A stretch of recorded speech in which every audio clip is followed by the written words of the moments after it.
Hey everybody, I had a project to do in my bathroom. I had some peeled paint, so I had to figure out a way to cover that bad area up and smooth everything out, make it nice and even. So I already had some discounted paint that I got from Lowe's. Discounted paint is the best kind of paint.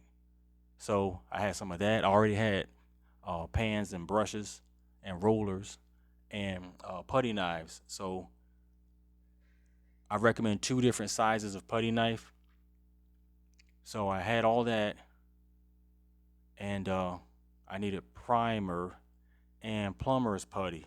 Plumber's putty is going to help you out because that's going to elevate the low spots and kind of give you a uniform surface. And I recommend the small rollers. So first thing I did was I mixed the plumber's putty in a plastic cup. I stirred it with a paint stirrer and got it to the consistency I wanted.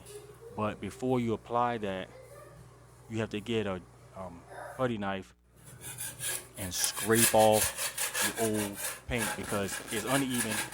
The edges of the paint that's still there is going to be peeled back. It's going to be hanging. So you take that putty knife, go against the grain, and then what you can do is you'll wind up scraping it off and kind of making it as even as possible without sanding. You can also sand if you want an even smoother finish, but I didn't want to make a lot of dust, so I decided not to sand it.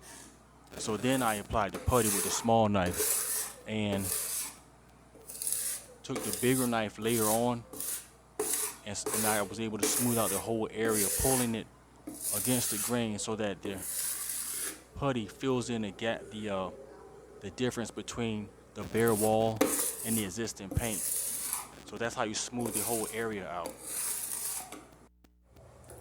You then can open your discounted paint, and when you open it, you're gonna have to stir it up pretty good. Stir it for a few minutes so that you can get uniform coverage, uniform color, mix it all together really nice. You can shake it and then stir it however you want. But before you apply the paint, you have to prime that area. So once the plumber's putty is dry, then you can also get ready and apply the primer. And the primer also elevates the low spots and blends it in. And you're gonna let that dry. When that's drying, you can just start edging. That's what I did. I didn't have any tape, so I just carefully edged the whole bathroom. Around the counter, around the door, around the bathtub. And using that small roller was really good. It's easy to cover. You can get behind the toilet. You can get behind all kinds of stuff in the little corners with that roller. You don't have to use your brush as much. So that roller really makes it easier. Now, I did all that and wound up painting the whole bathroom. After that, it's time to clean up. So I just cleaned everything up, and I was eager to see how it was going to turn out.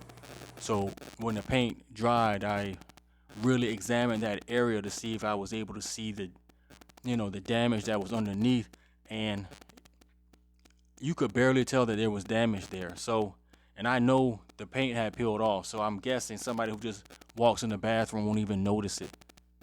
But if you have deeper gouges or claw marks from pets or whatever, I just recommend using a thicker coat of plumber's putty to cover that up and to even everything out. But everything worked and turned out to my liking. I'm glad. So if you have any trouble, try this. Thanks for watching. Please like and subscribe and have a blessed day.